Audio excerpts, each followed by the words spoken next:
A great sign is a surefire way to get people through the door. At Impact Signs, Awnings, Wraps, we specialize in creating beautiful signs that capture attention and draw people in. Whether you're a business, school, church, bank, hospital, or event venue, we have the perfect sign solution for you.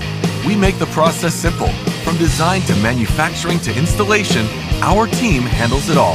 The right sign helps you stand out and attract more customers, so you want to get it right. Impact Signs, Awnings, Wraps. Hashtag any sign, anywhere. Welcome to this special presentation of Knoxville Night. Welcome to this special presentation of Knoxville Nights presented by Impact Signs, Awnings, and Wraps, live at the 64th NOS Energy Drink Knoxville Nationals presented by Casey's. Here are your hosts, Blake Walker, Cade Higday, and Josh Gerlach.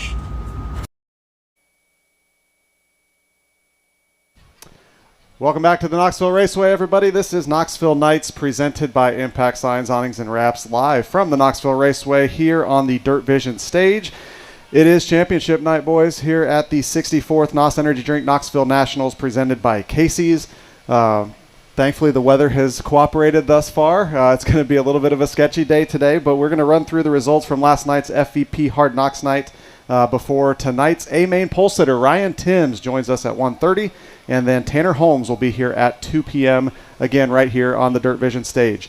Make sure if you are watching live on Facebook or YouTube, you give us a like and a follow if you're in the crowd as well. We would love to see that as well. Like I said, due to weather in the area, make sure you guys stay informed on the Knoxville Raceway social media pages. The schedule is fluid, so they are posting updates regularly throughout the day. As of 1 p.m. today, this is the schedule. The Drivers' March will be down the midway here at 2:50. Wade will have his pre-race show here on the Dirt Vision stage at 4 p.m., and that is also when the grandstands will open, and hot laps are currently scheduled for 5 p.m. So, like I said, that will be updated throughout the day. Make sure you are following Knoxville Raceway on all their social media platforms. What do you think, guys? Should we dive into Hard Knocks recap? Yeah, absolutely. Let's kick us off, Blake. Let's first start out with the weather. Obviously, it was very hot, humid, windy. Cade, do you think that played into anything last night that we saw? Yeah, for sure. Depending on which way the wind blows, it obviously does different things to the car on different ends of the racetrack. Like, say it's blowing across turn one, it gets the car down, getting into turn one, and then getting into turn three, it actually picks the car back up, and it's kind of hard to get a good balance and get comfortable when it gets windy like that. And when qualifying is so important, is that in the back of your mind? Are you trying to not compensate for it, but it's probably something that's there that you have to kind of expect, right? Yeah, absolutely. Ashton Torgerson went out fourth and laid down a quick lap of a 15.510 to go quick time in qualifying flight number one. Kerry Madsen went out in flight B, set quick time in his group of 15.701. Good speed for those guys. We'll bring them up here later in the night. Pretty impressive with Ashton. I know we've talked about it as well. This was his first trip to the Knoxville Raceway, and that just goes to show how fast those Shark cars have been here at Knoxville. Yeah, it's a testament to him. I know a lot of people had a lot of their doubts when they picked Ashton. They're like, really, this guy? But then he goes out and wins that first race a couple weeks in and obviously running well here. Yeah, it's been a great week for him, and honestly, it was, after the fact, surprising for Kerry, too, with the steering gear going bad. Yeah, absolutely. Heat race number one, Caleb Johnson. He was challenging Donnie Schatz for a spot or for the lead, and then the rear axle broke. Something completely out of his control. Caleb Johnson took a tumble into turn 1 and 2. His second tumble in 3 days. Just very, very bad luck for Caleb, and luckily seemed in decent spirits about it on social media. Kind of said it's just not your week. It's just not your week. He said he had a cut in his ankle. That's just a tough week. A lot of torn up race cars for Dennis Gainey Racing in general, and for our buddy Caleb, it's a tough to watch. It sucked, man. He was in good spirits. I told him we weren't going to have our foot race like I was going to challenge him to after the races last night. Can't be having it. Got him to laugh a little bit, which was good. But yeah, you hate to see it because they've struggled in qualifying this year, like we've kind of talked about. And he laid a really good lap down, was looking good. He was chasing Donnie down in the heat race, and how helpless of a feeling is that, Cade, when you're at the fastest part of the straightaway and you're just along for the ride? Yeah, that's 100% it. You're just along for the ride, and very fortunate that Caleb got out of that okay, because that was a nasty series of flips. Yeah.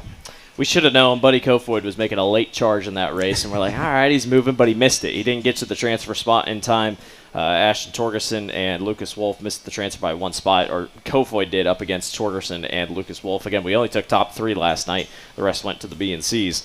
Heat race number 2, pretty straightforward. Anthony Macri took home the win. Darren Pittman and Justin Henderson were right there with him.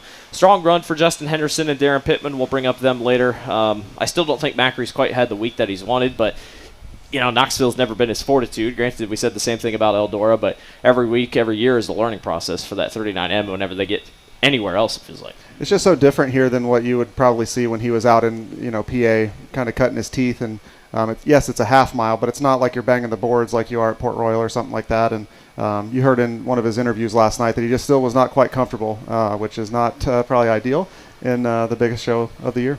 It's also not very surprising that he's not comfortable here with not a whole lot of laps. Everybody that comes here talks about how tough this place is to race. For sure.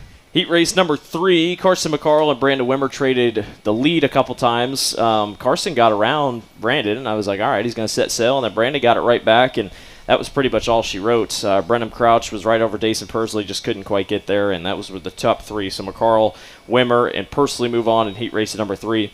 Heat race number 4, again, very single file quickly. Cole Macedo, Christopher Tromp, Kerry Madsen got single file. We talk about it, Kate, all the time. In a field like that, you got to sacrifice heat races for the feature. We kind of saw that last night. We had a good feature. You could kind of move around, but the heat races, you just couldn't move. But you can't get both in the same night unless you work the track seriously for about 30 minutes. Yeah, and it was a late enough night the way it was last night, so them not having to do a whole lot of track prep. I know they went out and knocked the curb down, but them not having to do track prep saved a good couple hours last night. And the format is a little bit more forgiving in that aspect. The way that the A main lines up, you get your qualifying time back if you make it through your heat. It's not quite as crazy as on your prelims when you're inverting 8 in the heat race and then in the feature as well. So, that's pretty much how it played out. I felt the crowd was a little quiet, and then heat race number 5 showed up. Sammy Swindell was on the pole, and David Gravel, everybody was watching him. Obviously, we saw what happened a couple nights ago. Ended up dropping back to 5th at one point, got kind of caught off guard between Sammy and then Jake Buback got up there. And then they ended up battling. Gravel got the lead away from Kelby Watt, and then Sammy and Jake Buback ended up battling each other, and Sammy put it on the show. Obviously, we had our Sammy quote from Wade to Sammy the other night, so we were kind of wondering what Sammy was going to say. And Wade asked him about battling with David Gravel, and he said, quote, "If we switched cars, I'd kick his ass." So that's just a classic Sammy Swindell quote. And the crowd, man, it was louder than the other night. It was so loud when he was battling David Gravel. And Sammy just made the most of it and makes a cultural statement. We can talk about that statement if it's true or not, whether in another day. But, boy, I mean, what an awesome moment for Sammy Swindell. The irony also in that, and like how much has Sammy been booed over the course of his career, here especially. And now the roles have kind of reversed. David was getting big-time boos last night, and the crowd is loving, Sammy. And Kate, you texted us immediately after that. It was funny. We lost our minds. It was great. We could not believe it. Heat race number 6, Chase Randall and Sawyer Phillips. They got a big lead over Chase Dietz. Really no contest. Again, just heat race number 6. Obviously, we had 6 of them, so you just kind of kept rolling through. I was kind of surprised the track didn't come in yet, but you could kind of tell what they were trying to do for the race. C-Main, Jack Dover got the jump on Ben Brown. They both kind of ran away from the field. Ben Brown, first week in the 10V. Obviously, you raced into a little bit, Cade, but any laps are good laps for Ben Brown, and I think all things considered for that team, I think they're happy to get away. Car's still scotch-free, obviously, into tonight, but I think Ben's done a pretty good job this week. Yeah, for sure. He's definitely improved a lot in the couple of nights that he's had in that car, and, like you said, they're probably pretty happy with their performance last night. So it was Austin, who moved on? Dover, Brown, Goldsberry, and Gossel. There it is, transferred on. Had 2 B-mains. B-main number 1, Buddy Kofoid, was up by like 5 seconds. I don't know if y'all looked up, but when I looked up, Buddy was like 5 seconds ahead. So, again, we should have known the speed. Tim Kading was right there, Brennan Crouch and Hunter Schoenberg. There was a little bit of carnage in this B-main. Hunter Schoenberg jumped the cushion, and then that let Jamie Ball by. And then Schoenberg hit the fence coming out of the 2 and bent the right rear shock, ending his night. Tough break for Hunter Schoenberg. Obviously, that team their success this season just hasn't been exactly what they've wanted to. Obviously, they've changed crew chiefs now. That fence will come out to get you, and if you hit that fence, Cade, I mean, good luck. There's a couple of guys that have hit it and are very lucky. He was one of those that just didn't get as lucky. Yeah, and it looks like, I don't know if there was like a little curb right before the fence, but like he was in the air when he hit the fence with the right rear. So definitely a weird angle there how he hit it. But yeah, definitely lucky he didn't go for a tumble. And we've talked about it earlier this season. There is kind of that little bit of a ledge right before the gate out, turn 2. And we saw that a little bit later in the race as well when TK and Brennan Crouch kind of got together. Crouch got up on that ledge, got him a little sideways, but then, as he said, TK kind of used up the whole racetrack, and they made contact, and that ended up ending Crouch's run, which he actually looked really good last night. And I know he's another guy that doesn't have a ton of laps around here. Wreck could have been way worse than it was because Brown got up in the air and then just kind of spun it back down to the fence, but yeah, just a tough break there, and then Skylar G was shot out a rocket around TK in that final transfer spot. Jamie Ball, Buddy, Jamie Ball, and Skylar G all locked into the A. Skylar G was impressive last night. Yeah, he was. It looked like about 5 laps into that B, he was nailing the bottom, looked really good for another guy that hasn't gotten around here that much. Yeah. Brady Bacon was almost wrecking down the front straightaway. Justin Whittle got into the back of him. Somehow was able to save it right in front of the whole field. Jay Buback led early over J.J. Hickle, and then Buback's left rear tire went down. It was a really weird kind of he got contact with the front stretch wall coming off of turn 4. There it is again, Cade. I mean, just contact on the front stretch wall. You could see it going down. I'm still surprised he was able to limp it back around. But, again, scary moment. And a tough break for Jake Buback, who has had pretty decent speed, especially qualifying hot lap speed this week. Yeah, I would imagine it was going down before he hit the fence because Jake typically doesn't make mistakes like that. And it was very unfortunate because he was really fast there. Absolutely. Whitall took the lead from Hickle on the restart. JJ then took it back with 2 to go. And then it was just kind of a fun battle between Whitall and JJ Hickle. I mean, they were really battling. I know – obviously JJ has been the topic point a couple days ago, obviously with the contact with Brown. I highly recommend, if you guys haven't seen it or if anybody online or watching here hasn't seen it, Drivers Project had a really good clip about it. Sam Haferteep had about a 7-minute spiel about the whole thing. It was really, really good. Interesting. Dominic Scelzi also shared Dominic his thoughts Scelzi as threw well. in a really good one, so that was really cool. Whitall, Hickle, and how about Cap Henry? Cap Henry quietly snuck in there and got that final transfer spot. Yeah, man, it was cool to see, and the battle was really cool with those guys. Like, they were pounding the bottom each, and then you get a couple sliders and stuff, and Cap Henry did kind of fly under the radar a little bit last night. It was cool to see him transfer as well. A-Main is where carnage happened, and that was one of the stranger A-Mains. 56 minutes was the total time of last night's A-Main. We had a yellow immediately on the start. Anthony Macri got into someone's tire and then kind of slowed. It was kind of weird. I was kind of surprised they called the caution because I didn't think he was way off the pace. But save this note for later. They sent Anthony Macri to the back. So that was kind of one of those things. Anthony thought he was going to get his spot back, but he was the cause of the caution. It wasn't an inadvertent caution. He was the cause of the caution. No spin. Yeah, so Macri went to the back. That's just a play it by eye call, isn't it? I mean, you're just like, okay, he's slowing in front of the field. We probably should call the caution. Now, granted, he's already at mid-pack, but what did you think of that? I don't know. I was kind of up in the air if the caution was necessary or not, but like you said, he was slowing anyway, and it's a dangerous thing when you have a car off the pace in the middle of the pack like that. Yeah. That's where I was going to go with it, too, because you can't have guys trying to get up to speed, slicing and dicing. I mean, guys are going for it all on the starts. We saw Buddy in the start of the A-Main. He ended up going like +7 in 2 turns, and if you have guys trying to do that while another guy is off the pace, you could end up with big-time carnage, and we already had enough of that in the feature. Yeah. Buddy Kofoid went 19 to 12 on the next start. Kelby Watt's right rear exploded going into turn 1. I mean exploded. Again, very lucky, just able to keep it up against the wall. Tough break for Kelby Watt. Obviously, he would come back and have issues later, but you almost wonder. They ended up finding some debris. It looked like a push, like a front bumper potentially. Cole Macedo actually pointed that out. You have to wonder if that's maybe what got him. Yeah, it's possible. I mean, that'll puncture it pretty bad. Especially that early in a feature. You shouldn't see a tire explode like that. No. Yeah. There was contact between Chase Dietz and Cole Macedo on lap 5. They were battling for the transfer. Good run for Chase Dietz, all things considering, obviously, from Pennsylvania. He's very successful out in Pennsylvania. Quite a few wins this year in 360 and 410 competition. Macedo then slid him in lap 7 and was able to take it away. Justin Whittle had a very nasty wreck going into turn 1 and 2. We never saw a replay for good reason. There wasn't, from my understanding, I don't think there was a good replay. I think it was just literally a camera on the front stretch barely caught it. It was a tense couple moments. We didn't hear anything. He was later transported to the ambulance, which then took him to the city ambulance and took him back out. I have not seen any updates as of right now. Have you guys seen anything? I know I saw that he's in Des Moines Okay. for observation, but I have not seen much after that. I just know, we were very quiet on the broadcast. We didn't know anything. For those watching online and for those here, if anybody had doubts, I know some people were very, very interested in that, wondering why we didn't say anything. We're not going to say something that we don't know. Obviously, he got out of the car, but it was with a lot of help. He was on a board. It's like, okay, we're not going to say that. The booth was never told until he was fully in the ambulance and taken off the back straightaway. That's when we went to the officials and said, okay, what, was he talking? Yes, he was communicating with safety workers. He was conscious.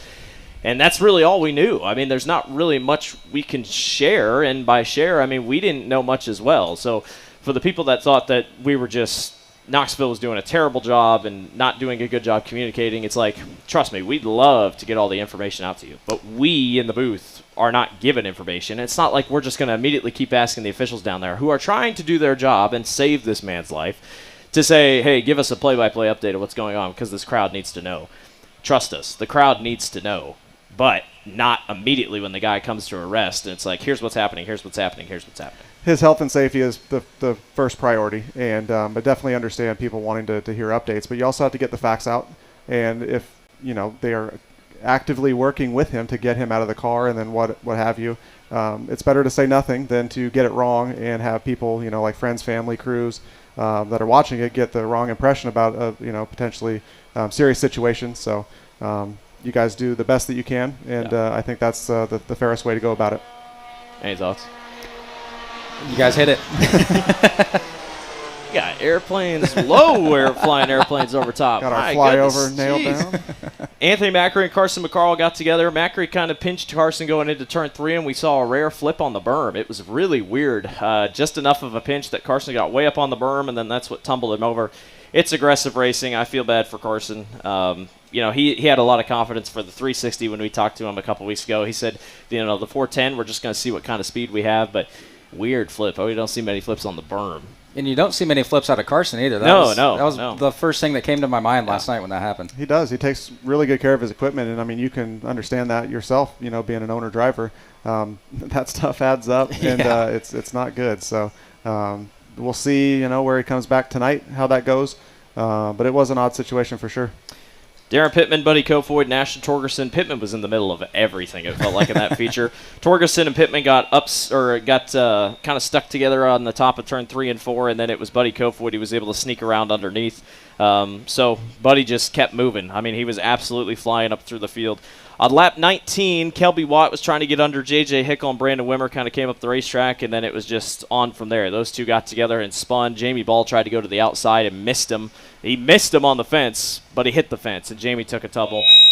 Jamie was out of the car pretty quick, but just a tough break for Jamie. There was just nowhere to go, and he was in a rough spot. Talk about how you can just try to navigate that situation. You got cars stopped in front of you, then opening, but it's the cushion, and we saw what happens when you get kind of up into the fluff like that.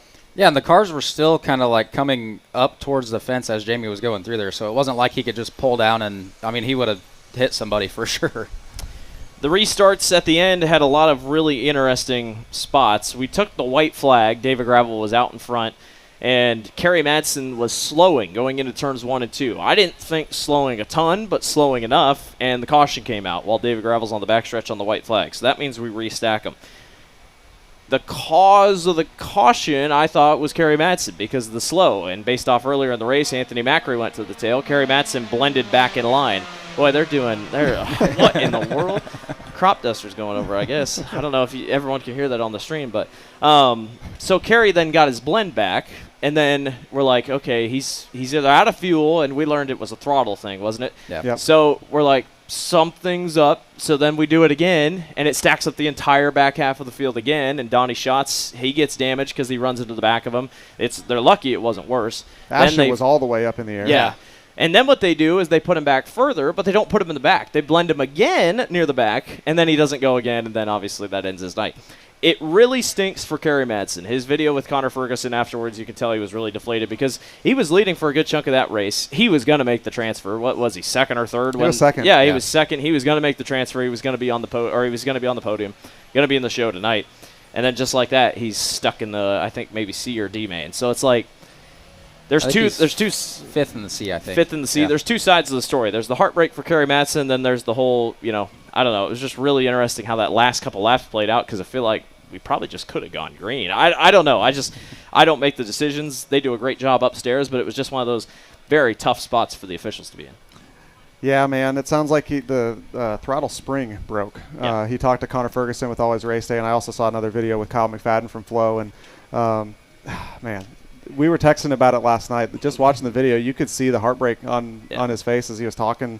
It's cool that he did give, some interviews to talk through it, because I'm sure that was really, really hard. Like you talk about it all the time. He has just had the crappiest luck for so long. He finally got a 410 win the other week, but it has just not been his, I don't know, last couple of years it seems like have just been really tough. Yeah, and like if people don't understand what this race means to drivers, this is a guy that has had a very good shot to win this race, and it meant that much to him just to make it this weekend. Yeah. So if anybody hasn't watched those videos, definitely check them out. It's a very good look at the hardships of racing. And Kerry has said before, he truly believes he's still at the top of his game, and I think he is too. It's just the luck. He's shown it. Yeah, I mean, the luck has just not been there, and it stinks. But tough break for him. David Gravel ends up winning. You kind of felt like if he didn't win last night, it'd kind of be just like, man, what happened? But took care of business. Same car that he flipped the other night. So says a testament to Cody Jacobs and that whole crew to get that thing back together. They look good. Buddy Kofoid goes from 19th to 2nd. When we saw those cautions, I'm like, man, if Buddy gets a chance, he is going to slide David Gravel and try to get this thing. They should be very happy about the speed. They're going to be starting at the 20s tonight, but they should be very happy. We'll talk about that when we talk about our lineups here. Cole Macedo, man, put it in the show. He was very emotional having both him and Carson in the show and what that meant for the families. Ross Weiss had a great video of them hugging afterwards. And then Darren Pittman, who said in this press conference, he's like, I'm going to be the old head up here in the field tonight, probably the oldest. But Darren Pittman gets it done. And that 3L, that when they came here in June, they were not fast and clearly have changed something. They have made a lot of strides because, as you said, they were not fast to begin with. And Darren knows how to get around this place. He's been very close multiple times at the Nationals, and that Friday night is really one of the best nights because you do get to see all. I mean, we saw the highs and the lows and emotions from Kerry and then to the transfers. Speaking on Buddy, we've been hammering this at home. If they could just qualify, imagine what he could do in a 50-lap feature starting in the top 10 instead of having to come from one of the last two rows. 50 laps, anything can happen. Donnie Schatz showed that to us, years ago. I would not look past him, Cade. No, not at all. And Gravel's also shown that you can drive through the field. Schuhart's done it before. But yeah, the Friday night show last night reminded me a lot of the B main that we're going to see tonight because it's your legitimate last shot to lock it in. And yeah, it was desperation. We've seen a lot of desperate stuff this week to get into transfers, not even just for the B, for the A. So yeah, it's going to be really interesting. I just want to go through the lineups here. We'll go through top 5 for the ones that aren't, like E, D, whatever. E-Main, Hunter Schoenberg's on the front row. Ben Brown, Tanner Thorson, Jake Buback, and Scott Winters. They are slated to start on the front 5 for the E-Main. D-Main, our guest Tanner Holmes, Zach Hampton, Blake Hahn, Danny Sams, and Ayrton Jeniton. That is your D-Main lineup. Any 2 thoughts on those? We'll see. I mean, there's usually a lot of scratches in those races, so we'll see how many of those guys. We know Caleb's probably not racing, so we'll just see how it goes. We maybe end up with a D-Main. We don't know. Yeah. C-Main, Lucas Wolf is on the pole. Sawyer Phillips is 2nd. Christopher Traum is 3rd. Sammy Swindell is 4th. And Kerry Madsen is 5th. Your B-Main, this is the big one, 22 laps. It's pretty much a normal feature. Chris Wyndham is on the pole. Brent Marks is 2nd. Jack Anderson is 3rd. James McFadden is 4th. And Linton Jeffrey is 5th. A lot of good names through here, guys. How about that for Miller. Linton? Yeah, Linton Jeffrey, just quiet. So quiet, but Linton just minding his P's and Q's and has a chance to put it in the show tonight. Really cool. Very, very cool. I just wanted to go over the rest of the B-Main here. Sam Haferteep Jr. is 7th. Brock Zierfoss 8th. Andy Dietrich 9th. Derek Hagar is 10th. Donnie Schatz is 11th. He's got 22 laps to try to get up there to make it 27 straight A features. You think he could do it? I do. What do you think about him starting on the inside, Cade? I don't know. Well, it's going to be interesting. The track is going to dictate a lot of how these guys move tonight, and we've, like you said earlier, we've been lucky enough with the rain kind of missing us. So I don't expect it to be a super juiced up thing unless it obviously rains here in a little bit. But yeah, you can never count Donnie out, even from 11th in the B. Yeah, for sure. I mean, watch him. He was hauling it last night, and I think had he not caught Darren and was it Ashton at the wrong time, he may have snuck right by him and got him in there. And I'm like, Donnie, just send it. Just go for it. I mean, he was so close, and he was content to make it done on the bottom, but really close for him. He's won a lot of races here doing that. Yeah. Absolutely. And finally, our A-main lineup. It's going to be a blast, guys. It's going to be an absolute blast. Ryan Timms is on the pole. Carson Macedo starts second. Logan Schuhart third. Brad Sweet fourth. Sheldon Hodenshield starts fifth. Corey Day sixth. Rico Abreu seventh. Emerson Axum is eighth. Kyle Larson ninth. Justin Peck is 10th. Garrett Williamson 11th. Austin McCarl is 12th. Bill Baylog 13th. Giovanni Selzy 14th. Cam Martin 15th. Spencer Baston is 16th. David Gravel, Buddy Kofoid, Cole Macedo, and Darren Pittman round out the field. This is pretty straightforward, guys. Who's going to win the 64th running of the NOS Energy Drink Knoxville Nationals? You're looking at me, so I guess I'm. Give me your pick. I think our guest here in a couple minutes, Ryan Timms, is going to get it done. The last two Nationals winners have come from the pole. Ironically, have led all 50 laps. So it's a good payday doing that. There's a good stat for you tonight. Kyle Larson's 100-lap streak will be cut tonight. Unless something insane happens. Unless Larson goes 9-1 on lap 1. Yeah, I'll be interested. I'm interested in Larson's travel schedule. Obviously, with the show moving up, I think he should make it. He might not make it for hot laps, but I am interested to see what happens tonight. We've seen Brad Sweet hot lap his car here before, so yep. I wouldn't be surprised if that happens again. Yep, absolutely. Cade? I'll let you go ahead. Oh, man. Well, I said it right when I saw the lineup. I think this is Corey Day's night. I think Corey Day last year, I was very impressed coming from the back. If he had a little bit more time, I think he probably could have gotten there. He's usually one that if he's coming from the back, he usually comes from the back a lot, but when he starts up front, he's really tough to beat. I think him and lap traffic is going to be really tough to beat. He's very, very aggressive. That cushion's probably going to build up, and you're going to see him just bounce it. That Jason Myers team is locked in, man, and I think Corey Day, I mean, is he still 18, almost 19, probably 19 years old, something like that? His confidence has got to be through the roof. I feel like he's a very calm, cool, collected guy when it comes to this kind of stuff. I think Corey Day secures the victory and grabs his first Knoxville Nationals win tonight. That'd be a popular one. Absolutely. You guys left the low-hanging fruit. How do I not pick the 57? Yeah. He would be the first person to ever win 3 in a row, which is crazy that it's never happened before, but first person to ever win 3 in a row. This would be the most impressive of all of them. I mean, you just feel like. Obviously, the first one was really cool, but this one, especially the cars he's going to have to pass, David Gravel's going to be coming from the back. Buddy Kofoid's going to be coming from the back. This would be really cool, and I think Larson maybe has the least amount of confidence going into this one than compared to the other ones. Yeah, I don't know. I mean, I feel like you have to be uber confident every time you roll in here with a Paul Silva 57. Yeah. I think that would really cement the dominance that he's shown here if he can pull off the 3 in a row. What do you think, Cade? You know he's going to have a chip on his shoulder after having to start 9th. Yeah, and only being a part-timer, you know. Yeah, just a part-time race car guy. Yeah, absolutely. I don't want to skip over any of these other guys. Carson Macedo's in a great spot. That Jason Johnson 41, they would love nothing more to win. I think that would be so cool. All these guys. A really, really, really cool moment. It'd be very popular. Logan Schuhart, we know that car's fast. Those half-mile speeds, Eldora Million winner. I mean, it would not surprise me. That would be so cool for Shark Racing. Brad Sweet quietly in 4th. I mean, can you imagine if Brad Sweet goes out and wins this thing tonight? You know, they changed all the crews. This year really hasn't been the best year for Brad. Imagine if, this was the year that he got it done. The speed that he showed on his prelim night, he was charging through the B main, and then he charged through the A main. And don't put it past him. That's another one that if it gets on the bottom, he also shown that he, back in Donnie's dominant days, he was able to hold Donnie off on the bottom. So very well could do the same thing. Sheldon Hodenshield finally starting in the top 10. I believe it's his first top 10 start in the Knoxville Nationals. We'll be curious to see what he does. Talked about Corey Day. We didn't mention Rico Abreu, but Rico Abreu is going to be right there, man. His best finish is 7th at the Nationals, which is just crazy to think. Obviously, blown tires, everything else. That car wouldn't be surprised if he got up to the field, especially for how much he's been winning. And, oh, by the way, he could sweep and win the 360 Nationals and the 410 Nationals. Never been done in the same year. Yeah, and Rico's on a whole different level compared to what he has been in years past at Knoxville. And like we said the other day, they've put the time in. They've done a couple track rentals and definitely boosted their program for this year.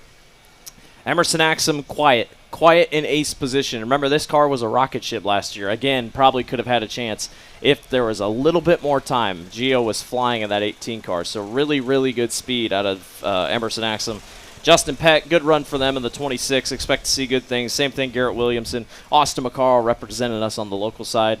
And then just everyone all the way back through. Again, we can bring them up as we roll. But it's going to be awesome, man. Yeah. Is our guest going somewhere? Calling Ryan Timms. I think he's not sure where we're at. So he just walked by I know. us. That's what I just told him. So I checked my phone this time. I learned from yesterday. He was holding a pair of shoes, and I looked down, and he had white shoes on. I'm like, is he wearing socks? I was like, is he just wearing socks? Yeah. But no, we'll get Ryan Tibbs up here. I thought he was going over to get the mini donuts, getting ready for, he might have. tonight. That might have been what he was trying to do. I tell you what, I ran to the gym this morning and then came back. It is packed. Like, I went by, from Anytime Fitness, I went over and went by Cade's house because it's impossible getting up here by scooters and all the way over. There are so many people here. And they're going to file into the grandstands quick, you think about it, because at 4 o'clock, the grandstands open, and then at 5, we're going hot lapping. So it sounds like, I think we kind of mentioned it here, but obviously if the weather holds, I think it's just going to be one of those things that we're just going to have to play it by ear. We're going to try to do all this pomp and circumstance because that's a big part of the Nationals. It won't feel the same if we're just race. So if the weather allows it and we're looking ahead, we're going to try to get in the opening ceremonies. I don't want to speak for driver intros yet, but I know they have so much really cool stuff ready for drivers intros. They were actually previewing it last night. I saw people walking around, and they're like, something's going on at the racetrack. But I know for a fact they're going to try to get some stuff in. So I got a quick question while Ryan's making his way over here. Looking at the outside the top 10, pick a guy that you think that would make the charge and could come from deep in the field and get it done tonight. Davey Gravel. Wow, that was you want to think about that? You got your other quick answer? Because I know there's probably one easy one that did it last night, too. Yeah, I'm thinking past that, though. I'm looking at Gio. That's what I was going to go with also. That's going to be a good one to watch.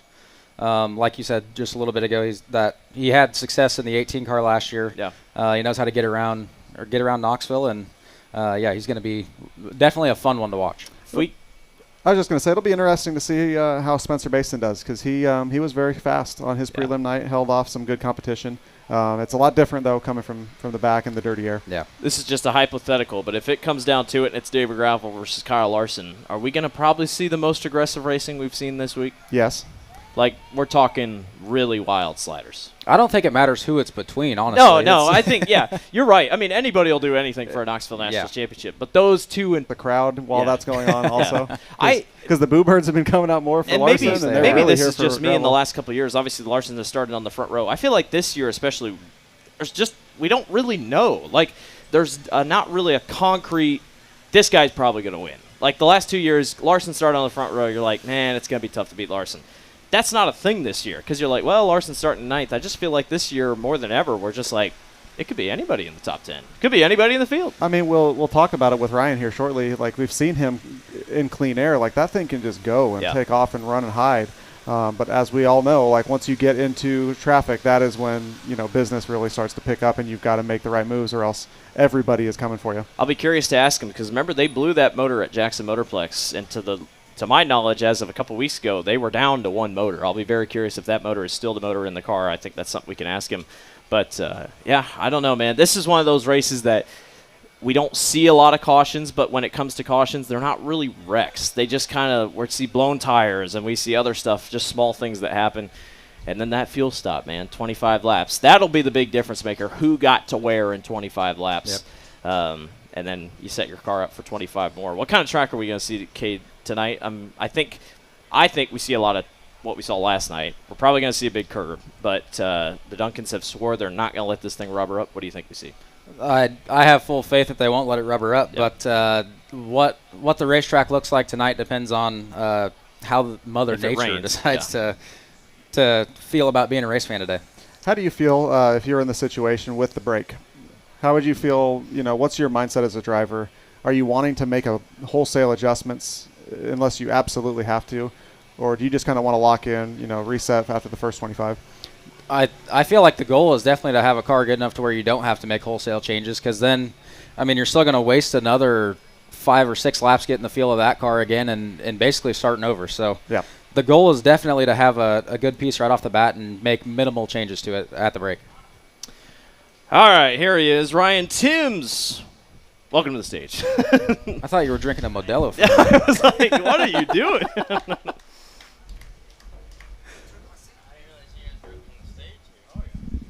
We've made it, man. Heck yeah. We've made it. You want back up, just Ted? Yep. Thank you. I make this mistake every Can you time. hear us? Yeah. Awesome. Well, how you feeling, man? Obviously, you've done a lot of interviews this week, and I'm trying to think of questions that you haven't been asked. What'd you do yesterday? Yesterday I did. Heard you were passed out on the couch. No, that's not true. Not yesterday. At Taking a least. nap. Taking Or a nap. 2 days ago. Yeah, maybe. No, I just did a bunch of interviews and walked around, talked to people, and watched them racing. Has it sunk in yet? Yeah, it's sunk in. It's more just now focusing on tonight. It's the big deal. So. Brad Doty shirt. Yeah, All set. lucky Have you talked to shirt. Brad That's a any lucky today? shirt, yeah. I haven't today, no. Okay, But all right. I've talked to him this week. Mini donuts today? Not yet. All right. Not yet. Not All right. yet. There we go. You're forget taking my about it. last question, Blake. I'm sorry. So do we want to start with last week first and then kind of go through how the week is built up? Yeah, we can. Because you were second in the 360 prelim feature. You Yeah. had a big battle with Rico. I know you had talked about how you kind of made one mistake and it really cost you there. You ended up running fourth in the finale. How did you think that your 360 Nationals week went last week? I thought it went well. It didn't go, a podium was kind of my expectation at least. So it was kind of right there where it was a little disappointing, but it was also a good weekend at the same time. You can't complain with the fourth at the 360 Nationals. But yeah, it's just tough to beat guys like Rico and Larson when they start up front, and starting position's a big deal here, and getting out in clean air is a big deal, and but we had a great 360 Nationals. I felt like some of the stuff from there translated into 410 Nationals, and obviously we've had a good 410 Nationals so far. Yeah, for sure. Prelim night, obviously, just kind of a dream for you, honestly. Biggest win so far of your career up to that point? Yep. Yeah, I'd say so. Yeah. I mean, just the ability for points. You looked at points, and was it kind of refreshing to know by about halfway through Thursday, wasn't it? Like, Yep. you kind of knew you were going to be locked in. Right. Yeah, I mean, I seen the points after my prelim, and I kind of assumed I wouldn't be any worse than third. And yeah, when I was watching on Thursday, I seen Carson and I think Brown till he had his deal. Yep. He was doing really good in points, and I knew them two guys were probably going to be the only ones to beat me. And I was happy to see Carson run worse than third, I think is what it was. So yeah, really excited to be on the pole. It's definitely like I said, starting position's a big deal in this race. So pole position's perfect. You mentioned a lot of attention comes with the performance that you've put on this week. Mm-hmm. What have you been able to do to just kind of chill out and soak it in, but also just relax and not just have too much going on? Yeah, I mean, I try to just tune everything out, and people they come up to you and kind of inflate your ego, I guess, and you just gotta in one ear and out the other, just forget about it. And yeah, there's been a ton of people congratulating me and talking to me. It's been really awesome and a cool experience, but at the same time, you just gotta stick to your little circle, your team, and do what you guys do. What does hot laps look like tonight for you? What are you going to be looking for in the car? You're only going to get a couple laps just before you get going, and then are you in the day here as you lead up? Are you thinking about turn one, lap one? How you want to go about it? Where's Carson going to go? Is that the things that you're thinking about at this time? Yeah, I mean, I'd say more so I'm thinking about the start in turn four, because the outside line can get a jump sometimes, and the biggest deal is just leading going into one. That way I have the option to slide or run the bottom or whatever. I think it's just going to be, I got to wait and see how the track is to really have an idea what I'm going to do in turn one. But for hot laps, I don't know. I'd say just kind of treat it like a qualifying session, run the top the first lap and then bottom second lap, and see where you line up against those guys. You say run the top, and then I remembered that you almost wrecked in your was that 360s that you almost wrecked? No, that was Cappy. Oh, that was Caffey. Yeah. I don't know what you were doing, but we don't talk about that was not a bad omen for the rest of the week. Right. What's your race day routine usually look like, and are you going to have to change it up with not only just the way that National Saturday usually is, but with all the craziness with the weather? Yeah, I don't know. The weather's definitely it makes it feels different today. I don't know if it doesn't really feel like Nationals Day to me. It's a little muted, I feel like. Yeah, but I don't know. I feel like every race day I do something different. I don't really have a routine. I just try to, like I said, stay away from everybody. Just maybe stay in my trailer and listen to some music or something, and just kind of chill out. And what's on the playlist? Some rap music mainly to get you pumped up, and then but yeah, I just watch some videos probably, and then talk to Shane and kind of go over strategy, I guess. You kind of talked about knowing that you weren't going to start any worse than third. Was there any sort of mindset change when you knew you were starting on the pole? No, it was more just kind of like a relief. Yeah. You know, it's to start on the pole. It is a accomplishment in itself, and I seen a stat where it was, I think, the last 10 nationals, every winner has been no worse than third or something like that. So to be in the top 3 now, you know, you have a shot at winning the Knoxville Nationals, and it's going to be tough no matter what, but I don't know. It's very exciting.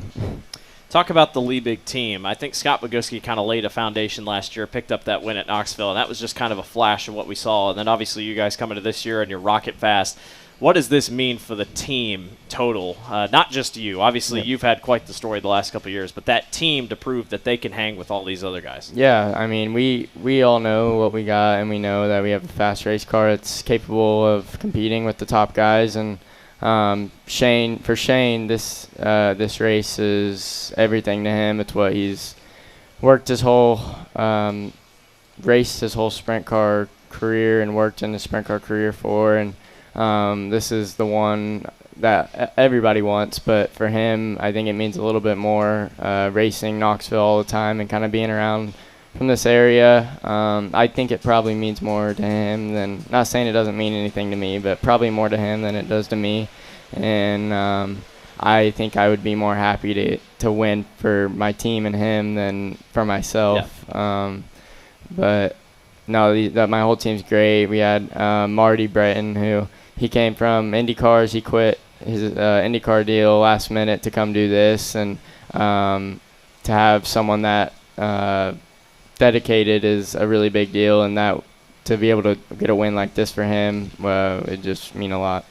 We talked about it in our Jetco trailer talk the other night, just kind of how you probably wouldn't have expected this if we told you that at the beginning of the year, let alone last year and stuff.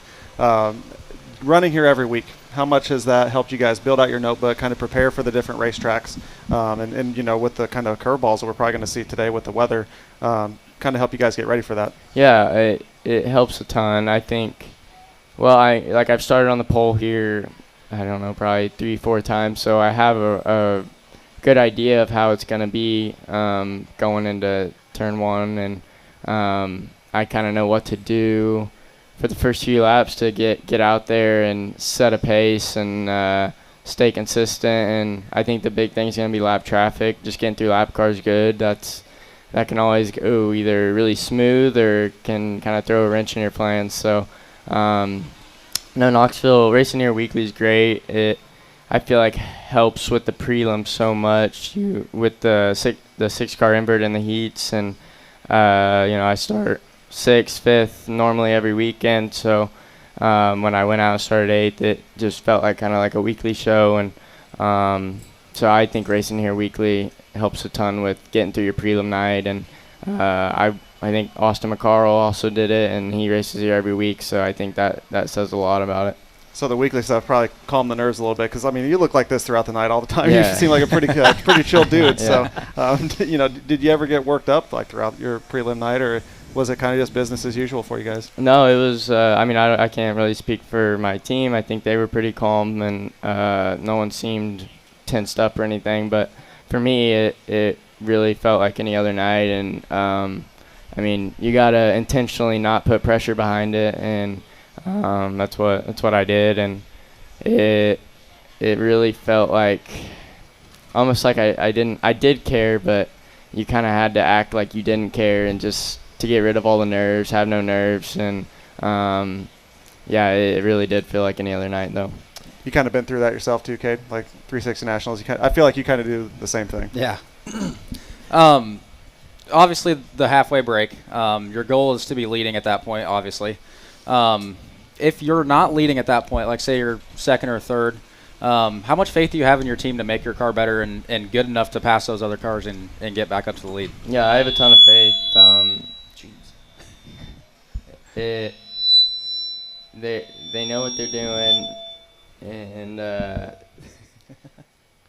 I know it's going to be fast from the get-go, and even if, I don't know, it just depends on what's going on. There's so many scenarios. It could be just me not doing good, or it could be the car. So normally the car is capable of winning every time around here. It's more rare for it not to be good. So I'm not really too worried about that. But if we've been in situations where the car hasn't been so good, and I tell him what it's doing, and he makes a change, and then it's back to being awesome again. So I don't think that'll really be a problem. I think he's going to have it really good, and I think it's going to be all up to me. You're in a battle for the Houston's Track Championship, a track that's been pretty kind to you the last couple of years. If you can get past Caleb for that, what would a Houston's Track Championship mean for you? Yeah, Houston's Track Championship would be awesome. I've been racing there since I was 15 and quite a bit, and we've always had a ton of success there. And Houston's Track Championship is one I want to have. I wanted to get it out. I really thought with how much speed I've always had there that it really wouldn't be too hard to get it this year. And then Caleb, he came out just swinging. 3 straight. Yeah. So he's been really tough, and he's been super consistent, and he's a great competitor. And but no, we've been good. We really had one DNF, and it's one bad night that kind of throws the whole season off. But we're right there, and if we could get that would be awesome. What does after Knoxville season and Houston season look like? Obviously, there's a lot of racing left. Yep. Do you guys have really a plan where you're going to go? You're going to follow the Outlaws, follow High Limit, just stay here in the Midwest? What's kind of the plan? Yeah, we'll stay mainly in the Midwest. We'll go out to Tuskegee and World Finals, but aside from that, I think we'll be just Midwest. I think the next race after this would be up in Billings, Yep. at 15,000 to win one, and I think it's ASCS 360 stuff. But we'll do some Midwest stuff, Huset's, Jackson, and then I think some high limit races and outlaw races around here. Outlaw race at Huset's, Yep. Jackson, and then high limit at Lakeside, Lucas Oil. So just stuff like that around here. We going to see you at the Chili Bowl this year? Yes, you will. That's what I was going to ask you. Do you have anything else planned the Yeah. rest of this year outside of the wing car? Yeah, Chili Bowl and shootout and Chili Bowl, and then aside from that, that'd be it. We'll be there. Yeah, We will be there. rooting you on. Yep. awesome. Well, thanks, man. I mean, One or, last you got one more, important question. What All right. is the speed secret over there? What's the order at the mini donut stand? Well, I just get the regular donuts with cinnamon. It's like little sopapillas. They're awesome. All right. I put Yeah. Oreos on them last night. Oh, Yeah. so good. Yeah. That's a once-in-a-week treat. I mean, you can't have more of that. Yeah. So, Ryan, we appreciate your time, man. Yep. In an hour, you'll be doing the walk down here, and then obviously the presentation in the barn. So hope you enjoy it, and we wish you the best of luck tonight. Yep. Thanks for joining us Yeah. today. Thanks for all the Appreciate time it. this week, man. Awesome. Appreciate Thanks, it. guys. Ryan Timms here on Knoxville Nights.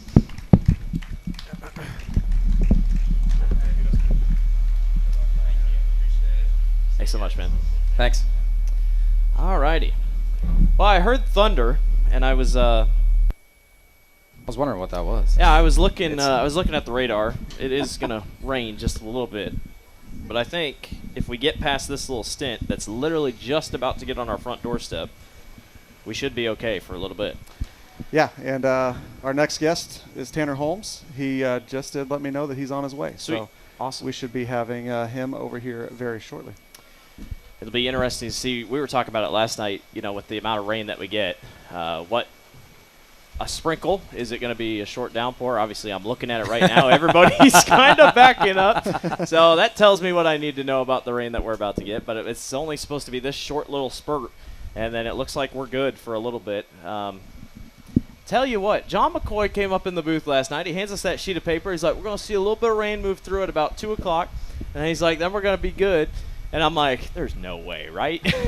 Whatever weather app he's got is. It's called the National Weather Service. I think he just knows people at the National Weather Service that are giving him information. So I'm not doubting the National Weather Service. But yeah, so I think we're going to get this short little shower here. Tanner will hop on up here in a second. Poor guy's going to be coming over here in the rain. How about his car, man? I like it a lot. Yeah, really, really cool car, split car. Wade was talking to him last night on his grid walk, and the helmet split the exact same way. So I think that's really cool. And I'm sure, it hasn't been the week that he's wanted, but still very cool, very good-looking paint scheme. We appreciate Tanner for coming on here. We reached out to him a couple weeks ago, and he's like, yeah, I'll do it. So really, really cool. Y'all bought any merch this week? I have not. Yeah, but the thing has kept me so busy. I made one trip over there. I got a couple. I tried to pick up a shirt from all of our guests. Yep, so Ryan Timms, he actually has a really cool kind of, as you saw, he really likes his retro T-shirts. So they have a new design where it's kind of a retro-esque T-shirt for him, but has the new flair. We got Her Way up here in the front. He has pointed out we do have our own T-shirts. You can go to KnoxvilleKnights.com. Yep. That's a cool place. Also, too, just make sure to give us a subscription. Yeah. Hit like on our video if you're watching at home, or subscribe on our YouTube channel. We've got our Jetco Trailer Talks. We have no idea what we're going to do tonight. It's definitely going to be weather dependent. I don't really know what we're going to do tonight, but we'll try to put something out. Yep. Yeah, we'll probably go to Kate's house and just chill. Might need to get our pizza order in because we're going to be ravenous. But we were talking about beforehand the Sammy Swindell quote. Track Threads has shirts already. Yeah, that's what Wade said. I didn't know about it, but yeah, Track Threads has the quote on a shirt from last night. So if you want the quote from Sammy Swindell on a T-shirt, Track Threads over here has a shirt that says if we switch cars, I could kick his ass. I don't know if there's a design on it. I'm not really sure. I think it kind of speaks for itself, I would say. Absolutely. There's also Cade Higday merch over there you can pick up. Cade Higday merch. Here comes the rain, this very short little downpour. So we'll just have to wait and see here. All of our cameras are covered. Alan Hansen is the best in the business with that kind of thing. He's done softball stuff in the rain. Hell, we called a softball game earlier this year that was downpouring in rain. We're going to get a Blake Cantori up there. You just I don't give know, us a live man. report Yeah, out there. I don't we got really Tanner. know. Tanner just showed up over there, so come on up, man. He's trying to stay dry, dry, man. Yeah. Get the dryness. Get the dry spot. Tanner Holmes, everybody. We're sorry we made you come in the rain. Terrible timing. No, all good. All good, man. What a weird national Saturday. I know, right? Like, this is unreal. We were just talking to Ryan, and it's like it just has this weird feeling. It's just because, I don't know, just the way things are shifted. Yeah, the weather's coming. So I'm the type of guy, like, I really hate uncertainty on race day. Like, it kind of takes me out of it. Like, I'm like, oh, gosh, like, when it gets like this, sometimes, I mean, obviously it's different. It's the Nationals, so you're not like you don't want to race or nothing, but like whenever we're traveling at home and stuff and it's like, is there rain? It's like, man, sometimes you're better off just to like, let things happen. And it's out of your control, right? Usually rain days sometimes turn into the bigger disasters and things go sideways. But anyway, it's the Nationals. We're here. We're going to make it happen. Heck yeah. This week I don't think has been the best for you if you would go back and talk about it. But, obviously the flip on Sunday night and then just kind of leading into things. How would you evaluate your Nationals so far? Yeah, I mean, it's tough. This is such a hard race, right? And realistically, like, you always have high expectations, but for us, like, we don't run Knoxville, obviously, all throughout the year. I'm telling you that all my nights were perfect as a driver, right? But, like, we're a West Coast team, and so coming out here, things are just so much different, and we've made quite a few changes, but you're just making changes trying to go off of, like, what you're doing. So when you get a guy that's that good coming in and able to really point us in the right direction, like, there's just some obvious stuff with our car that you can't just change, whether it's our wing program or some of, like I said, some of our setup stuff and whatnot. And I thought we got a little bit better, but still, it's tough. You got to have real speed here, and you got to qualify good. And so our package there is just a little bit off, and we'll be back next year to keep working on it. And he's been part of a championship team, with KKR. Yeah. And, it's probably very helpful for someone that's lived on the road. I know you're not fully on the road on a national touring series, but that has to be helpful. Yeah, no, it is. And, like, it's one of those things, too. I think a lot of people will look at it and say, well, man, if you just have a good guy come in and help you, everything's just instantly fixed. And that's not really the case. Right. You need real time to work together. So the reason I had reached out to Ty was because I knew it was going to improve our chances of running well this week. And I think it was super beneficial. Obviously, he ended ended up in a tough situation, and then it was perfect for him to come over and just work for us and help us. And we were just like a sponge, just absorbing so much. Again, like a lot of what we've done is always, I don't want to say completely on our own, but just figuring stuff out as we go, giving it 110%, and leaning on people that we meet in the sport as we continue our journey. So like I said, I felt like I learned more about Knoxville this week, even though my results don't show it. If I had now, a month to kind of come back and prepare for this event, like I would have a 180 on everything I would do. And speaking of that, you kind of had one of those a couple years ago with John Egan helping you out. Guys obviously got a million laps around here. For sure. How big of a confidence boost was that having him in your corner that year? It's huge, and that goes back to it. You just got to have someone that can point you around here. You guys know, being here every week, obviously the driver's important, but the wrench is even more, it's just as important, right? To make the changes at the right time. And John's who really kind of helped me get on the stage, which then led, it's so funny how things work. Then that kind of led into my Shark deal and stuff like that. So, John's still a really good friend of mine today, and a good crew chief, and a guy that, does, kind of just gets to race when he can, has a pretty busy schedule. So, like I said, what's interesting about those moments is, just being open-minded and seeing how someone would set up the car compared to what you would do, and you start learning a lot on stuff you wouldn't even think about, to make a car go around a place like Knoxville. So again, it's just so different than what I come from. My racetracks I run on fit here in this little pad right here. So then you come on a big half mile, you're doing 130, 40 miles an hour. It's there's just a lot of things that the car needs and it's tough. And I think maybe you guys could relate watching just because you run races here at Knoxville, sometimes you don't always learn a lot, especially if you're not in the ballpark. If your car's not where it needs to be, or your laps aren't even valuable enough to know what you need to feel or what to change. So we ran races, but we also have some nights that are just kind of throwaways. And so when you get a good guy in your corner, you can really excel a lot quicker.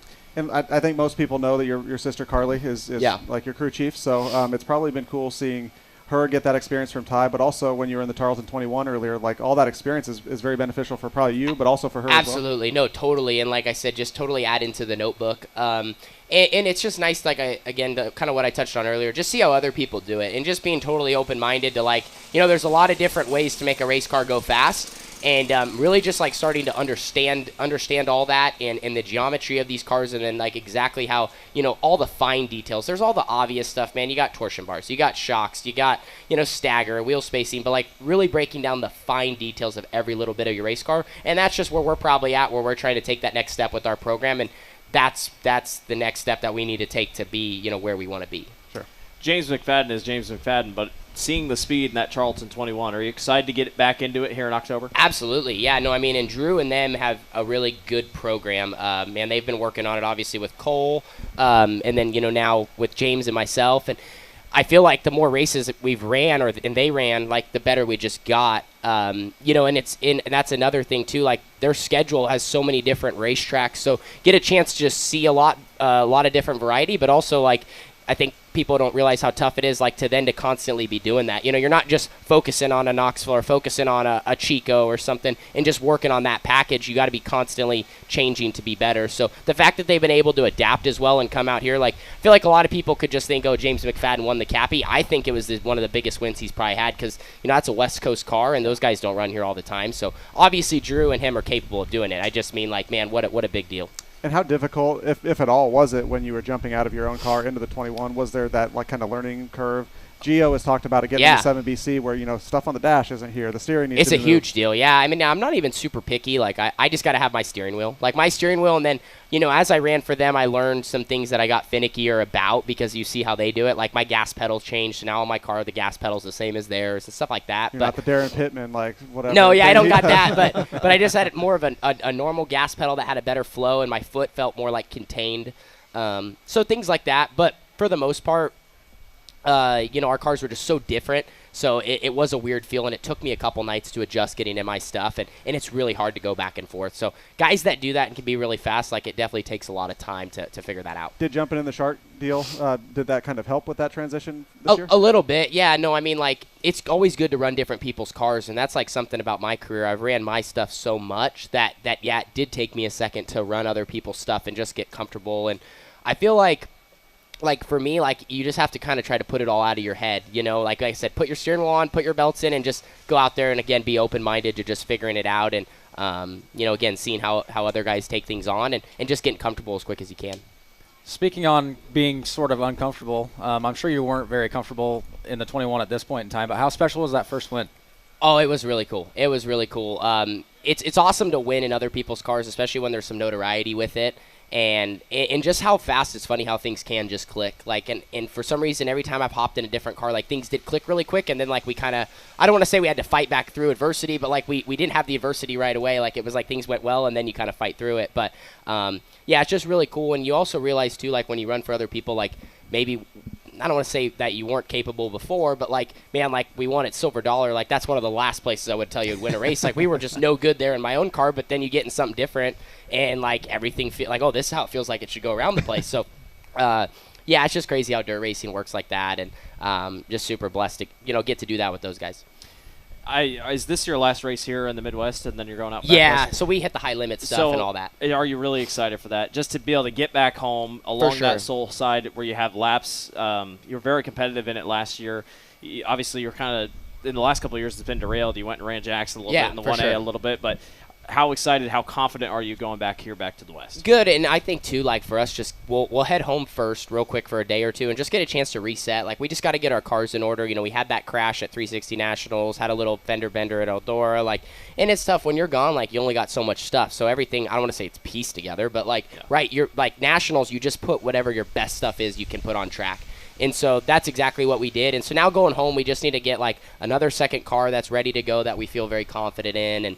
And yeah, and we're going to places too, like all the West Coast. I tell people, like, they're just such oddballs. You never know. Like, we're going to go to Tulare, awesome. and they're awesome. Yeah. Like, we're going to go to Tulare, and I don't want to say you go out there and you don't have expectations, but, like, you can go to Tulare, and I know we can go there and, like, maybe compete for a win, or, like, man, it's just like it's Tulare. So that's just how, like, the West Coast kind of is. So for us, like, we're just going to go to our notes, and my car hadn't really ran some of those places as much this year because all my West Coast shows were kind of in the 21. But I'm excited to get up to Skagit mainly and get the one Oregon show in too. I feel like that's a place we could really make some noise. We ran well at Dirt Cup, and there's another $100,000+ on the line. So, never know. Maybe we put ourselves in the right spot. We could click off a big win.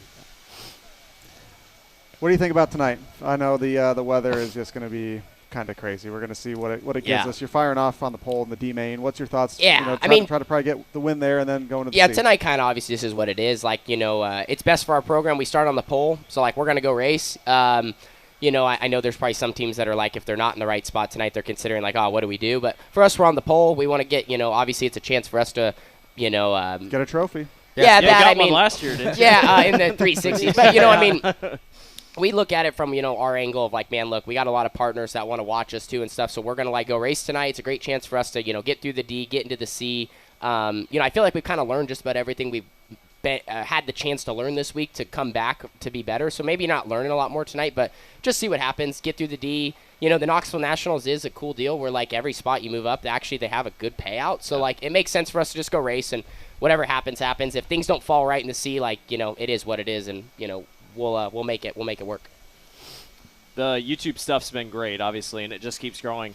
What have you learned from that, and how has your YouTube stuff changed? Obviously, I felt like sometimes a couple of years ago it was like a race would happen, 1 month later we'd see the video. Yeah, and now it kind of picks up. Definitely. Have you changed the way you've gone about the YouTube format? And YouTube changes every day, man. Unfortunately, it's hard. There's just so much. There's a lot going on. I feel like for me, like, I've just had to figure out how to get it all and what lane, like, everything needs to be in, and more importantly, like, we just always try to show everything. Like, we don't like have a bad night and not post or something like that. Like, we keep it real. But yeah, I feel like now more than ever I do have a little bit more help, which has been great because at the end of the day I need to be a race car driver, and that's what my full focus is on. And so just getting a couple people in the right place, but still I do a lot of it still myself, and it's just great to get the chance to share with people, and like I said, show the real side of it. I mean, I think that it's really easy in this sport. People see the couple top guys and see the glory and this and that, and, like, man, there's so much hard work, and there's a lot of guys too that are, let's say, underrated in the sport, that everyone just has different opportunities. That's just how life is. So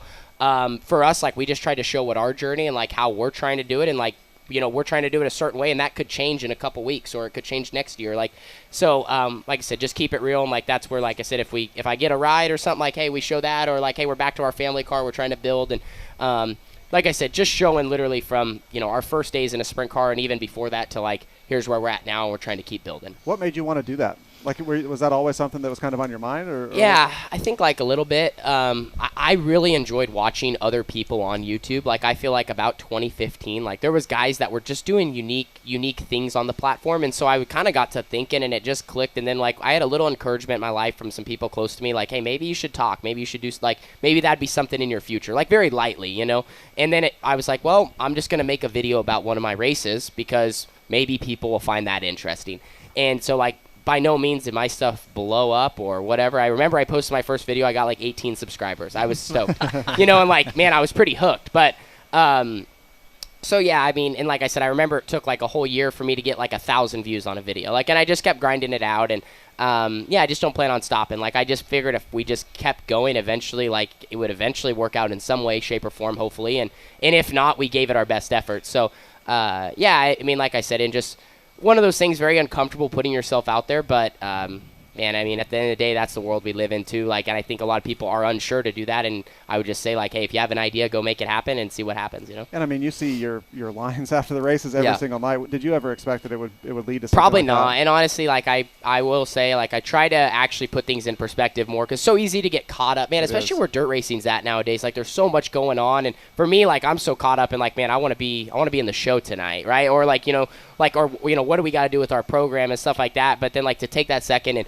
all the people that come to watch, you know, all the drivers, but then, you know, take a second to stand in line or get an autograph, whatever, like, it's really cool, especially for a team like us. Like, we don't come from the sprint car capital of the world or Pennsylvania or Ohio. Like, we come from the state of Oregon, if you guys know where that's at. You know, but seriously, like, we come from the West Coast, and, like, we're just, you know, and also we take pride in that because we're trying to build racing out there, too. Like, we got our own set of, you know, that is in a, I don't want to say it's in a bad spot or nothing, but, like, it's its own deal. So, it's not a sprint car hub, really. Like we yeah, see for sure. Like, Ohio. we're kind of on our own deal out there. So, like, I was hoping through what I did too, that kind of helped that, or you know, builds things up so we can have big events, because we don't have a Knoxville Nationals or stuff. You know, like I said, they're trying to do, you know, Dirt Cup and Trophy Cup. Like, there's cool events, but man, obviously what you guys have here is like the granddaddy of it all. So, anyway, yeah, no, just trying to do our part and then, you know, get young kids involved in the sport, because there's a lot of other things they can be doing nowadays. So right. I feel like if, you know, we can get them kind of, you know, clicked in at a young age, then, you know, we got a chance to at least keep them and gather lifelong fans to kind of replace the generation that maybe is on their way out a little bit, you know. And you got to meet them where they're at. And, like, I mean, for look sure. at you. Look what this led to. So, yeah, definitely, yeah, no, definitely. And just, like I said, capturing them and also, like, back to the open-minded thing, like, I think nowadays people, like, how to bring people in, like, some of the traditional stuff just doesn't work as well anymore, you know. And, like, I think through content and social media and all that, like, that's totally the way to spread the word for anything. You know, no one reads the news. Maybe people read the newspaper. I don't know. But, like, you know what I mean? Like, it's just like what you guys are doing. Like, this is, at the end of the day, like, this is the new way to do it. So, yeah, I just feel like that's where the audience is at, and it's just key to really, like, just 110% that, you know. Yeah. You go to a lot of racetracks. Your My Race Pass races number is very high. Do you consider yourself a true outlaw?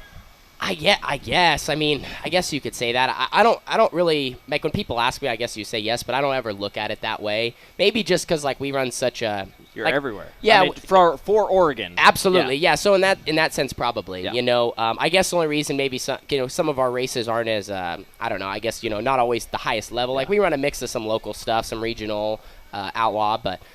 yeah, we just try to chase, like, what schedule kind of makes sense, and that changes from year to year, but, man, like, for example, the Nationals or the Kings Royal and stuff like that, there's races you just can't pass up.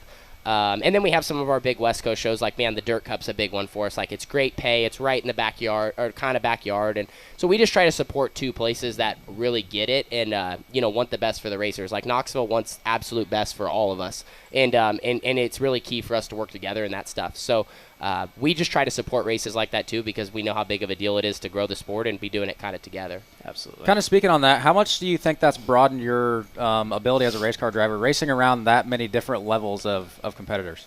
Probably a lot, and something like maybe you don't always realize.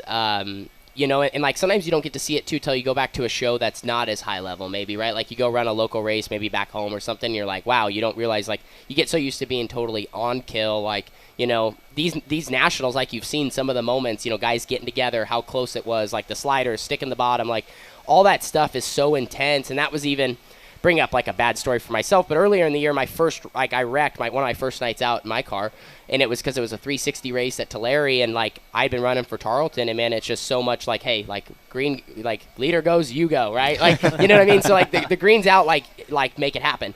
And so I got back in my own car, and it was a 360 night, and like the front row didn't really take off, and I put myself in a bad spot, and I was like thinking about what happened, and it was like, well, it was just because I was 110 and they were only 80%, like, and it was my fault. But so you realize just how hard you actually how much you push yourself, and sometimes it just takes a moment to like get back into those other situations when guys aren't all around you at the same level you are, you know. Well, Tanner, we appreciate your time, man. We wish you the best of luck tonight. The sun's Absolutely. starting to come For out. sure. It's I looking hope better. this is what dries us out. We really appreciate you for joining Absolutely. No, us today. thanks guys for doing this for sure, and it's gonna be a good Saturday finale. Josh, you want to take us out? Yeah, we have a lot of people to thank. As far as I know, Wade's show is still on for 4 p.m. Yes. So that is as of 1 p.m. was when I saw that. Yep. We got to thank this guy, Alan Hansen from AHV Productions, for making this happen. We weren't sure what the heck we were going to do when Blake told us we were going to be on the stage, but he has made us look really good all season, or all week. It's been a long week. Also, thank you, Jason Reed, Jim Utermark, and the entire Knoxville Raceway staff for this this opportunity, and all of you guys that showed up and watched us. Like I said, make sure you hit like, subscribe. It helps us a lot. We've seen a lot of growth. It's meant a lot to us. I know Cade, Blake. It's crazy how much this has been growing this week. And that's about it. We will. I think we just lost our sound to the actual overall crowd. Okay. Well, at least I know we're still going on YouTube, so we'll wrap, we'll wrap it up. Yeah, We appreciate everyone for coming out. Thank you, everybody, and good luck tonight, Tanner. Good luck, man.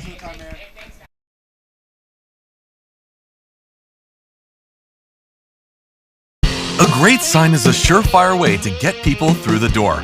At Impact Signs, Awnings, Wraps, we specialize in creating beautiful signs that capture attention and draw people in. Whether you're a business, school, church, bank, hospital, or event venue, we have the perfect sign solution for you. We make the process simple. From design to manufacturing to installation, our team handles it all. The right sign helps you stand out and attract more customers, so you want to get it right. Impact Signs, Awnings, Wraps. #any sign, anywhere.